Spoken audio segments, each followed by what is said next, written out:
काट कर, वह तो मैं जानता हूँ, किंतु इस समय जो पर्सन सामने आ गया है उस पर विचार करना चाहिए।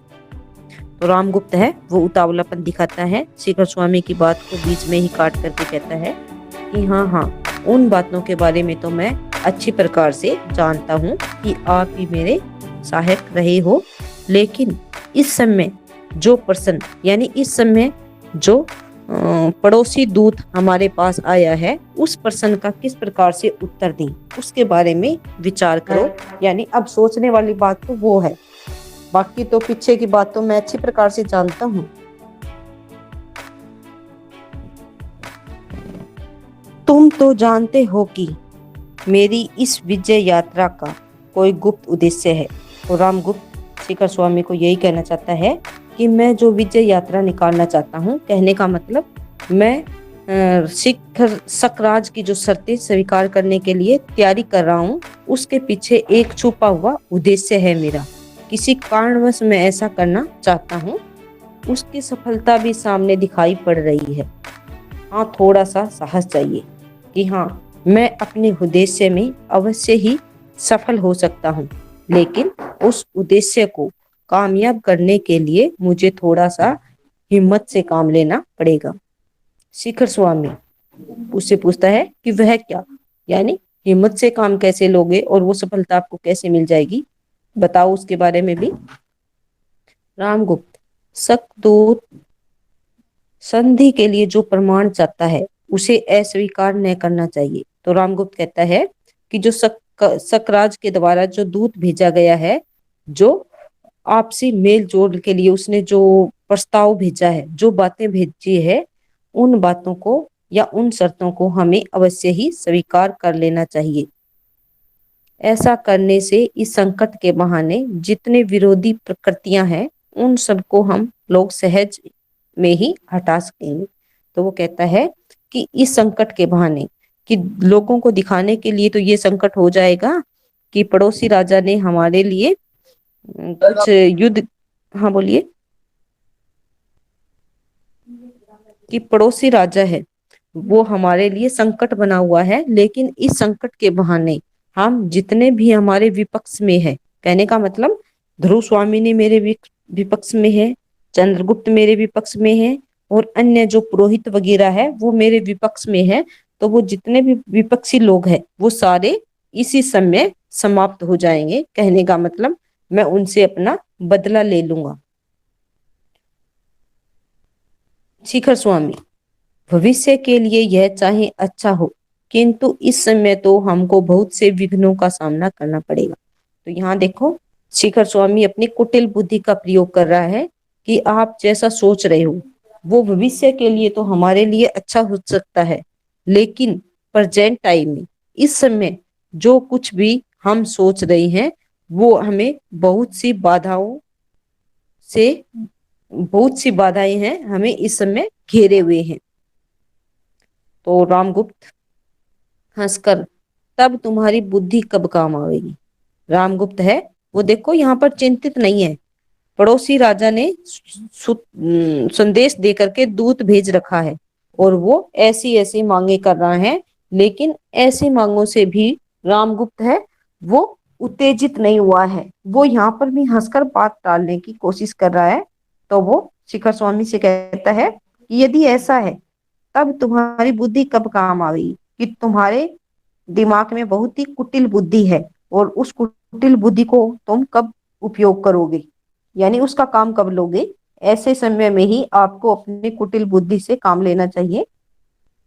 और हाँ, चंद्रगुप्त के मनोभावों का कुछ पता लगा क्या, और वो पूछना चाह रहा है, देखो यहाँ पर तो पड़ोसी राजा ने तो युद्ध के लिए कुछ शर्त नहीं, कुछ संदेश दे करके भेज रखा है, यदि उस संदेश को नहीं मानेंगे तो युद्ध करना पड़ सकता है। और यहाँ पर देखो रामगुप्त है वो अपने छोटे भाई के प्रति ईर्ष्या का भाव रखे हुए हैं, उसके मनोभावों को जानने की कोशिश कर रहा है। तो वो कहता है, और हाँ, चंद्रगुप्त के मनोभावों का कुछ पता लगा, यानी शिखर स्वामी को उसने नियुक्त कर रखा है चंद्रगुप्त के मनोभावों को जानने के लिए, तो उससे उसकी खोज खबर ले रहा है कि वो मेरे बारे में क्या सोच रहा है। शिखर स्वामी, कोई नई बात तो नहीं। और शिखर स्वामी कहता है कि चंद्रगुप्त की तरफ से तो कुछ नई बातें मुझे मालूम नहीं हुई है, कुछ पता नहीं चला है। तो रामगुप्त, मैं देखता हूं कि मुझे अपने पहले अपने अंतःपुर के ही विद्रोह का दमन करना होगा। तो रामगुप्त कहता है कि मुझे तो ये लग रहा है कि पहले मुझे अपने राजभवन के अंदर जो विद्रोही प्रवृत्तियां चल रही है, जो विपक्षी है मेरे, सबसे पहले तो मुझे उनको समाप्त करना पड़ेगा। यानी चंद्रगुप्त मेरे विपक्ष में है, ध्रुव स्वामिनी मेरे विपक्ष में है, और अन्य जो पुरोहित लोग हैं, पहले तो मुझे उनको अपने काबू में करना है। उसके बाद मैं इसके बारे में सोचूंगा जो सकराज ने संदेश वाहक भेजा है, संदेश दूत भेजा है, उसके बारे में।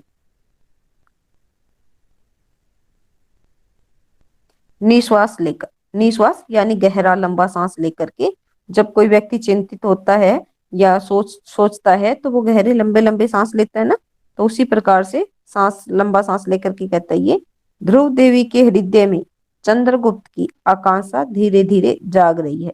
और वो कहता है कि ध्रुव स्वामिनी के हृदय में भी चंद्रगुप्त है, वो धीरे धीरे उसकी चाहत बनता जा रहा है। कहने का मतलब ध्रुव स्वामिनी है वो चंद्रगुप्त को ही धीरे धीरे पसंद करने लगी है, या पहले से ही वो पसंद तो कर रही थी, लेकिन इसको लग रहा है कि यदि मैं इस समय इन सबको ढीला छोड़ दूंगा तो ये मेरे ऊपर हावी हो सकते हैं।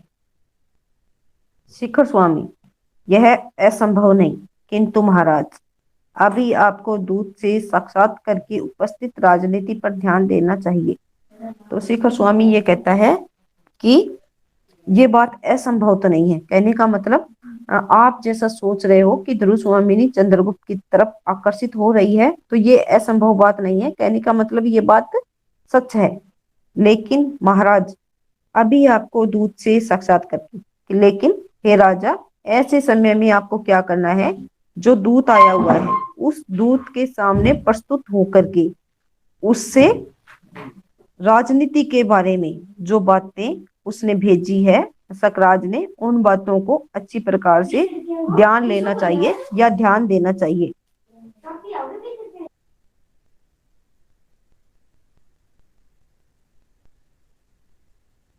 उन बातों की तरफ ध्यान देना चाहिए। यह एक विचित्र बात है कि प्रबल पक्ष संधि के लिए संदेश भेजे। और वो कहता है कि ये बात तो मुझे भी विचित्र लग रही है, बहुत अनोखी बात लग रही है कि प्रबल पक्ष है यानी सकराज है, वो रामगुप्त से ज्यादा पावरफुल है, और वो हमारे लिए संधि यानी मेल जोल बढ़ाने के लिए संदेश भेज रहा है। तो ये तो बहुत बड़ी विचित्र बात हो गई है।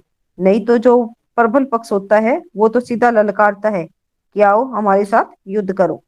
लेकिन शिखर स्वामी है यहाँ पर अपनी समझदारी दिखा रहा है कि हाँ हाँ उसने ऐसे ही तो हमारे पास नहीं भेज दिया है संधि का प्रस्ताव। रामगुप्त, विचित्र हो चाहे सचित्र। रामगुप्त कहता है कि बात चाहे सचित्र हो चाहे विचित्र, मुझे इनसे कोई भी फर्क नहीं पड़ता। अमात्य, तुम्हारी राजनीतिकता इसी में है कि भीतर और बाहर की सब शत्रु एक ही चाल में परास्त हो तो चले। तो वो कहता है कि हे अमात्य, हे महामंत्री, तुम जो राजनीति से संबंधित बातें जानते हो या राजनीति विशेषज्ञ हो, उन बातों से तुम बाहर और भीतर, बाहर के शत्रु कौन है, सकराज हो गया है, और भीतर के शत्रु वो ध्रुव स्वामिनी और चंद्रगुप्त को मान रहा है कि इस एक चाल से ही दोनों शत्रुओं का सफाया हो जाना चाहिए। कहने का मतलब सकराज की शर्तें स्वीकार करके हम सकराज के साथ तो हम संधि कर सकते हैं, और चंद्रगुप्त और ध्रुव स्वामिनी का सफाया करवा सकते हैं। परास्त हो तो चले। और वो फिर वहां से चले जाते हैं।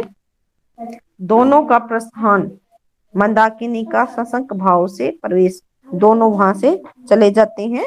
और फिर मंदाकिनी शक के भाव के साथ वहां पर आती है। यानी मंदाकिनी को संदेह होता है कि यहाँ पर क्या कुटिल चाल चली जा रही है, तो वो उसका पता करने के लिए शंका के साथ या शक के साथ वहां पर आती है।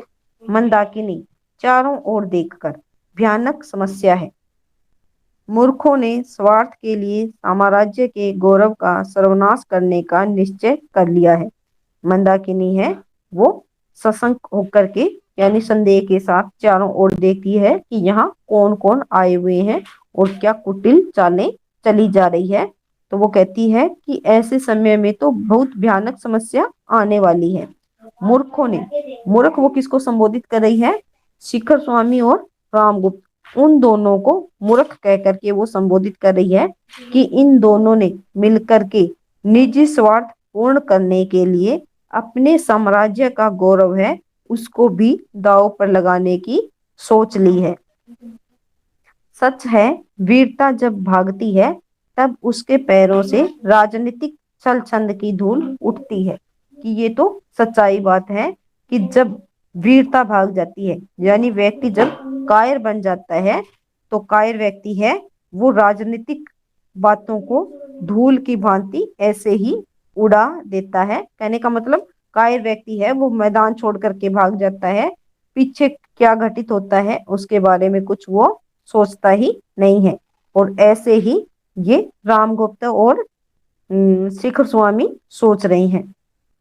कुछ सोचकर कुमार चंद्रगुप्त को यह सब समाचार शीघ्र ही मिलना चाहिए। और फिर वो सोचने लगती है कि इस साम्राज्य का तो सर्वनाश होने वाला है। तो वो मन ही मन सोचती है कि ऐसे हालात के बारे में मुझे अवश्य ही चंद्रगुप्त को बता देना चाहिए। गूंगे के अभिनय में महादेवी के हृदय का आवरण तनिक सा हटा है कि मैं गूंगी का अभिनय महादेवी के साथ कर करके उसके मनोभावों को कुछ तो जान पाई हूँ, किंतु वह थोड़ा सा स्निग्ध भाव भी कुमार के लिए कम महत्व नहीं रखता। और वो कहती है कि कुमार यानी चंद्रगुप्त के लिए यदि ध्रुव स्वामिनी के हृदय में थोड़ा सा भी प्रेम या स्नेह भरा हुआ है तो वो भी चंद्रगुप्त के लिए बहुत अधिक महत्व रखता है। इससे पहले एक बार चंद्रगुप्त ने ये भी कहा था कि यदि मुझे कोई विश्वास पूर्वक मुझे स्मरण भी कर लेता है तो वो भी मेरे लिए बहुत बड़ी बात है। तो यहाँ पर ये मंदाकिनी यही कह रही है कि चंद्रगुप्त के प्रति यदि थोड़ा सा भी प्रेम भाव ध्रुव स्वामिनी के हृदय में है तो ये बात तो चंद्रगुप्त के लिए बहुत बड़ी है। कुमार चंद्रगुप्त, कितना समर्पण का भाव है उसमें। फिर वो कुमार चंद्रगुप्त को अपने मन में ही संबोधित करती है और कहती है कि वो कितना अच्छा युवक है या कितना अच्छा राजकुमार है कि उसके हृदय के अंदर कितनी त्यागी प्रवृत्ति भरी हुई है। और उसी का बड़ा भाई रामगुप्त, कपटचारी रामगुप्त, और रामगुप्त के बारे में वो कहती है कि उसका ही बड़ा भाई कितना उससे अलग है, कितना असमानता है उन दोनों के व्यक्तित्व में। कि छोटा भाई है वो तो योग्य भी है, अच्छे गुणों से परिपूर्ण है, और उसका बड़ा भाई है वो कपट आचरण करने वाला है। यानी दोनों के व्यक्तित्व में कितना अंतर है। फिर वो कहती है जी करता है इस कलुषित वातावरण से कहीं दूर विस्मृति में अपने को छुपा लो। और वो कहती है कि ऐसे माहौल में तो मेरा मन यानी मेरा जी घुटता है, मुझे ऐसे बुराई से परिपूर्ण वातावरण में नहीं रहना चाहिए और अपने आप को कहीं दूर जा करके इन सब बातों के बारे में मुझे भूल जाना चाहिए। फिर परंतु वो अपने आप को संबोधित कर रही है, मंदा यानी मंदाकिनी है वो अपने आप को संबोधित करती हुई कहती है मुझे विधाता ने क्यों बनाया है। फिर वो कहती है कि मुझे भगवान ने ऐसे ही तो नहीं बनाया है कि जो अन्याय चल रहा है और उस अन्याय को मैं सहन करती रहूं, मुझे तो ऐसे हालात में कुछ न कुछ करना चाहिए। तो वो सोचने लगती है यानी मन ही मन सोच रही है नहीं, मुझे हृदय कठोर करके अपना कर्तव्य करने के लिए यहीं रुकना होगा। तो वो कहती है कि नहीं, इन हालातों से मुझे भागना नहीं चाहिए, मुझे अपना हृदय कठोर करके यहाँ जो सर्वनाश होने को जा रहा है उस सर्वनाश के बारे में सोचना चाहिए। यानी देशभक्ति की भावना है वो मंदाकिनी की हृदय में जागृत हो रही है। न्याय का दुर्बल पक्ष ग्रहण करना होगा, कि जो न्याय, जिन लोगों को न्याय मिलना चाहिए लेकिन जो दुर्बल है, जो कमजोर है, उनकी मुझे ताकत बन करके उनकी सहायता करनी चाहिए।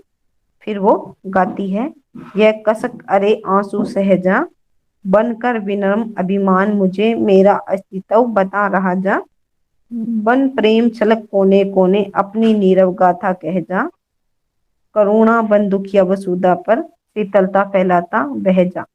वो अपने आंसुओं को संबोधित करती हुई कहती है कि मेरे जो आंसू है, इस पीड़ा को अ, इस पीड़ा को सहन कर रही हैं।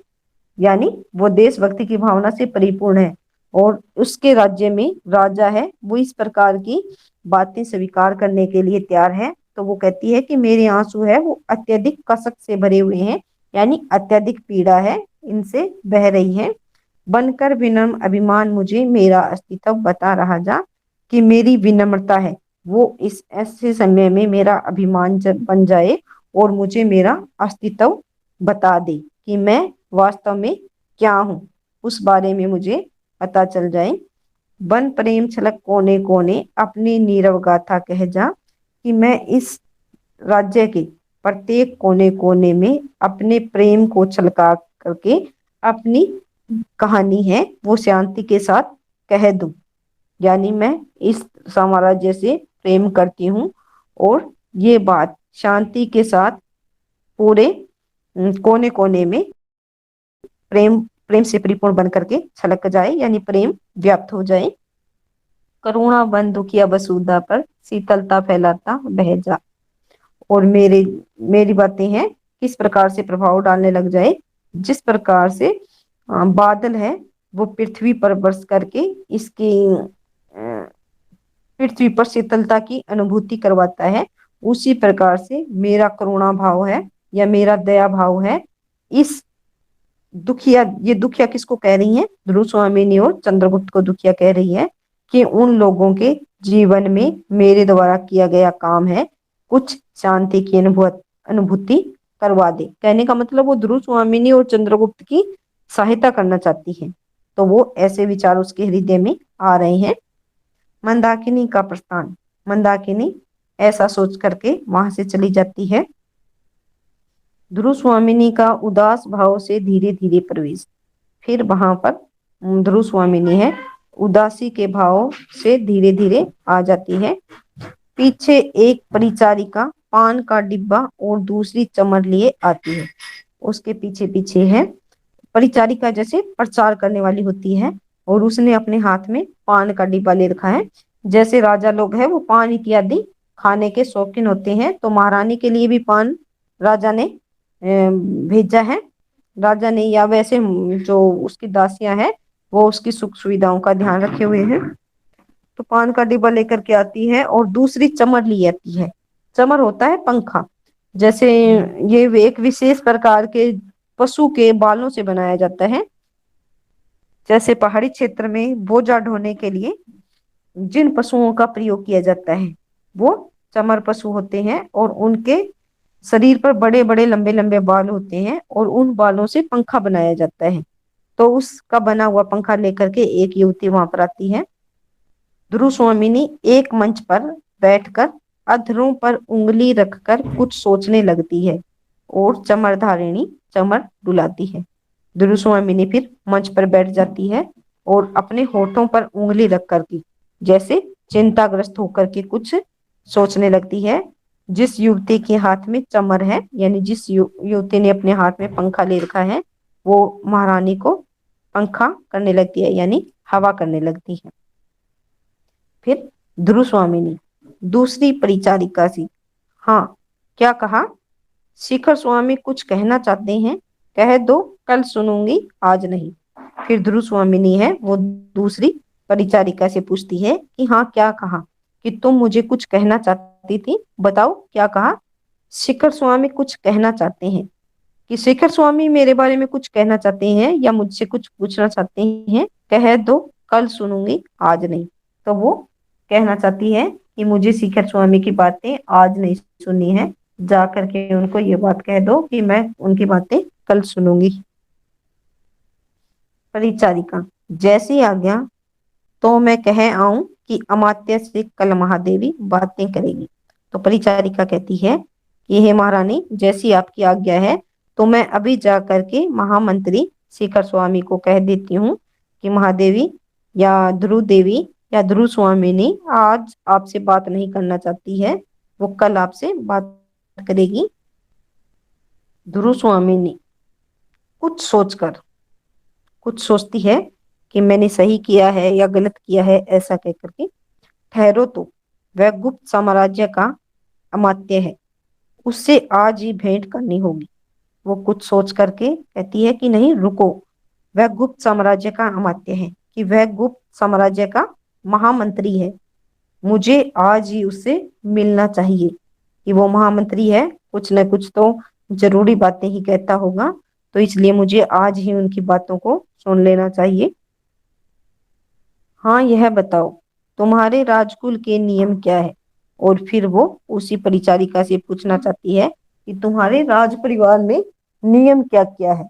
यहाँ पर देखो, ऐसा दिखाई दे रहा है कि ध्रुव स्वामिनी को राज परिवार के नियमों के बारे में भी पता नहीं है। कहने का मतलब, राजा के द्वारा ध्रुव स्वामिनी को इग्नोर किया जा रहा है, उसको कोई किसी भी प्रकार की कोई जानकारी नहीं दी जा रही है।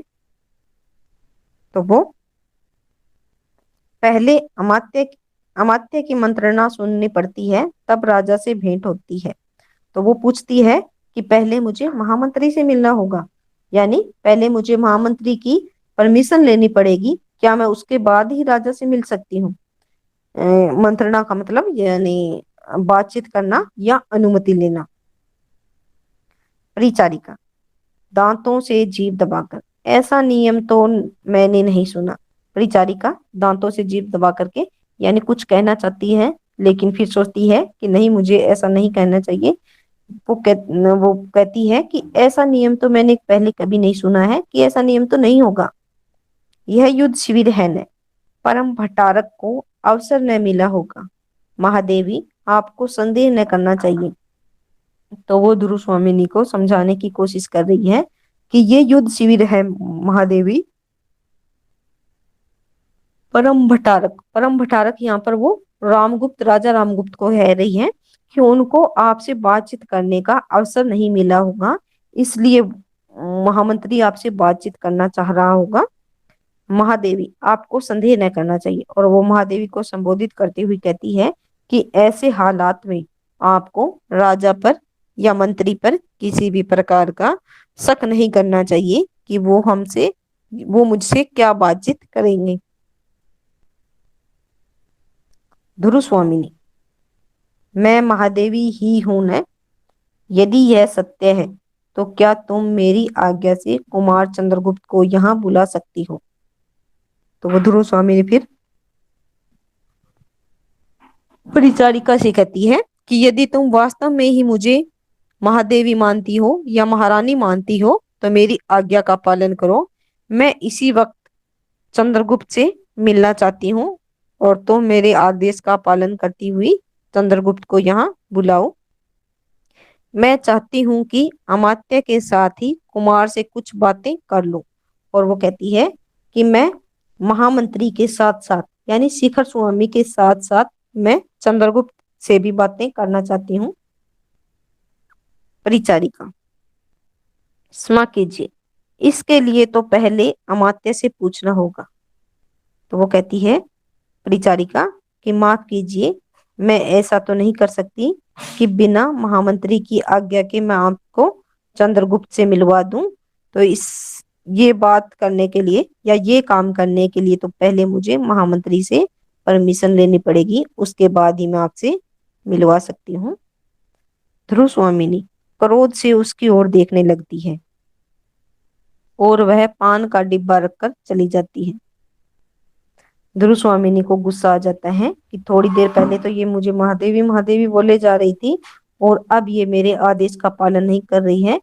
तो ध्रुव स्वामिनी को गुस्सा आ जाता है, वो गुस्से से उसकी तरफ देखती है और परिचारिका है वहीं पर पान का डब्बा रख करके चली जाती है। एक बोने का कुबड़े और हिंजड़े के साथ प्रवेश। फिर उस स्थान पर एक बोना व्यक्ति, एक कुबड़ा और एक हिंजड़ा तीनों प्रवेश करते हैं। ये यहाँ पर प्रतीकात्मक रूप में आए हैं। कहने का मतलब रामगुप्त के साम्राज्य में रामगुप्त है वो भी अच्छे गुणों से परिपूर्ण नहीं है, यानी व्यक्ति मानवीय गुण है उसके अंदर भरे हुए नहीं है, यानी मानवीय गुणों से वो अछूता है। और वो प्रतीकात्मक रूप में इन इन लोगों को जयशंकर प्रसाद जी ने नियुक्त किया हुआ है। कुबड़ा, युद्ध, भयानक युद्ध। कुबड़ा व्यक्ति कहता है कि युद्ध, भयानक युद्ध हो रहा है। बोना, हो रहा है या हो रहा है कि कहीं होगा मित्र। फिर बोना है वो पूछता है कि हे मित्र, युद्ध चल रहा है या होने वाला है। हिंजड़ा, बहनों यही युद्ध करके दिखाओ न, महादेवी भी देख ले। वो हिंजड़ा फिर कहता है कि हे बहनों, हम सारे मिलकर के यही युद्ध करके दिखाते हैं और उस युद्ध को देख करके महादेवी भी प्रसन्न हो जाए या महादेवी को भी युद्ध के बारे में पता चल जाए। बोना कुबड़े से, सुनता है रे, तू अपना हिमाचल इधर कर दे, मैं दिग्विजय करने के लिए कुबेर पर चढ़ाई करूंगा। बोना व्यक्ति है वो कुबड़े को कहता है कि मेरी बात सुन, तू अपना हिमाचल, वो हिमाचल उसको उसकी पीठ के लिए बोल रहा है कि तू अपनी पीठ इधर कर दे और मैं तुम्हारी पीठ पर चढ़ करके दिग्विजय का नाटक करता हूँ, यानी संपूर्ण संसार को विजित करने का नाटक करता हूँ। उसकी कुबड़ दबाता है और कुबड़ा अपने घुटनों और हाथों के बल बैठ जाता है। हिंजड़ा कुबड़े की पीठ पर बैठता है। बोना एक मोरछल लेकर तलवार की तरह उसे घुमाने लगता है। फिर वो उसके सामने जैसे घोड़ा बन जाता है, उसकी कुबड़ दबाता है और कुबड़ा अपने घुटनों और हाथों के बल बैठ जाता है, यानी घोड़े की तरह उसकी आगे बैठ जाता है। हिंजड़ा कुबड़े की पीठ पर बैठता है और बोना एक मोरछल, मोरछल यानी एक पंखा सा निकालता है और उसको तलवार की भांति घुमाता है और युद्ध की एक्टिंग करने लगते हैं वो, कि जैसे देखने में लग रहा है कि ये तीनों आपस में युद्ध कर रहे हों। आ रहा है समझ? Yes ma'am. Yes ma'am. फिर हिंजड़ा, अरे यस मैम। यह तो मैं हूँ नल कुबर की बधू, दिग्विजय वीर, क्या तुम स्त्री से युद्ध करोगे? लौट जाओ, कल आना। मेरे ससुर और आर्यपुत्र दोनों ही उर्वशी और रंभा के अभिसार से अभी नहीं आए, कुछ आज ही तो युद्ध करने का शुभ मुहूर्त नहीं है। वो हिंजड़ा कहता है कि अरे मैं तो नल कुबर की वधू हूँ, यानी मैं तो इसकी पत्नी हूँ। दिग्विजय वीर, कि तुम तो दिग्विजय करने के लिए निकले हो, क्या तुम स्त्री से युद्ध करोगे? कि तुम दिग्विजय की बात कर रहे हो, क्या तुम एक नारी के साथ युद्ध करोगे? नारी को वैसे अबला माना जाता है। तो वो कहता है, हिंजड़ा होता है वो कहता है कि तुम मेरे साथ युद्ध करके क्या वीरता दर्शाना चाहते हो, कि तुम वास्तव में वीर नहीं हो, एक स्त्री के साथ, अबला के साथ युद्ध करके तुम अच्छा नहीं करोगे। लौट जाओ, कल आना, कि आज तुझे वापिस चले जाना चाहिए। मेरे ससुर और आर्यपुत्र, कहने का मतलब मेरे ससुर और मेरे पति है, वो दोनों उर्वशी और रंभा के अभिसार से अभी नहीं आए हैं। कहने का मतलब उर्वशी का डांस और रंभा का वो डांस या उनसे प्रेम करने में लगे हुए हैं और वो अभी तक वापिस नहीं आए हैं। कहने का मतलब मेरे ससुर और मेरा जो पति है वो अपने मनोरंजन में मशगूल है और उनको अपने मनोरंजन से फुर्सत नहीं है। ये देखो प्रतीकात्मकता आ रही है, संकेत दिखाई दे रहा है रामगुप्त की तरफ, क्योंकि रामगुप्त है वो भी विलासिनियों के बीच में बैठ करके मंदिरा पान करके मदमस्त रहता है, उसको राजकार्य से कोई भी मतलब नहीं है। तो उसी प्रकार का जो प्रतीक है या उसी प्रकार का संकेत है इनके माध्यम से किया जा रहा है। कुछ आज ही तो युद्ध करने का शुभ मुहूर्त नहीं। यहाँ पर अंधविश्वासी प्रवृत्ति भी दिखाई दे रही है रामगुप्त की इनके माध्यम से, कि आज कोई युद्ध करने का शुभ मुहूर्त तो है नहीं, आज युद्ध नहीं करेंगे तो क्या है, कल कर लेंगे। बोना मोरछल से पटा घुमाता हुआ, नहीं आज ही युद्ध होगा, तुम स्त्री नहीं हो, तुम्हारी उंगलियां तो मेरी तलवार से भी अधिक चल रही है। फिर बोना उसको कहता है, मोरछल से पटा घुमाता है यानी पंखे से अपना पटासा घुमाने लगता है, नहीं आज ही युद्ध होगा। वो कहता है कि नहीं, मैं तुम्हारे साथ आज ही युद्ध करूंगा, तुम स्त्री नहीं हो, کہ تم دیکھنے میں عورت نہیں لگ رہی ہو. تمہاری انگلیاں تو میری تلوار سے بھی ادھک چل رہی ہے. کہ تم جو باتیں بول رہی ہو میری تلوار ہے وہ باتوں سے، یا انگلیاں جیسے اشاروں سے وہ بات چیت کر رہی ہے. تو وہ اس کو کہتا ہے کہ تمہاری انگلیاں ہیں وہ میری تلوار سے بھی زیادہ پہنی ہے، زیادہ چل رہی ہے. کبڑ تمہارے نیچے ہے، تب میں کیسے مان لوں کہ تم نہ تو نل کبر ہو اور نہ کبیر.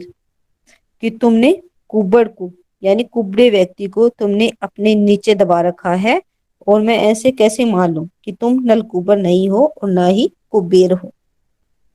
تمہارے وسطروں سے میں دھوکہ نہ کھاؤں گا، تم پروش ہو یدھ کرو. اور وہ کہتا ہے کہ تم نے عورت والے وستر دھارن کیے ہوئے ہیں تو ان سے میں دھوکہ نہیں کھانے والا ہوں. تم پروش ہو یدھ کرو. یہ ایسی باتیں اس میں کیوں درشائی جا رہی ہے؟ کیونکہ اس ناٹک میں آگے ہمیں پڑھیں گے تب پتا چلے گا کہ یہاں پر چندر گپت اور دھرو سوامینی دونوں ہیں وہ سکراج کے پاس جاتے ہیں، اور چندر گپت ہے وہ دھرو سوامینی کی ویش بھوشا میں ہی جاتا ہے. تو یہ ایک سنکیت کے مادھیم سے درشایا جا رہا ہے کہ کس پرکار سے یوتی کے روپ میں جا کر کے چندر گپت ہے وہ سکراج کو مار گراتا ہے. تو یہ جب ہم پڑھیں گے آگے آئے گا تب سمجھ میں آئے گا اچھے سے آپ کو. ہنجڑا اسی طرح مٹکتے ہوئے، ارے میں استری ہوں بہنوں، کوئی مجھ سے بیاہ بھلے کر سکتا ہے، لڑائی میں کیا جانوں. تو ہنجڑا ہے وہ مٹکتے ہوئے کہتا ہے کہ ارے میں واستو میں ہی استری ہوں، کوئی مجھ سے شادی تو بے شک کر سکتا ہے لیکن یدھ والی باتیں ہیں وہ میں جانتی ہی نہیں ہوں. داسی کے ساتھ شکھر سوامی کا پرویش. پھر داسی کے ساتھ ہے شکھر سوامی وہاں پر چلا آتا ہے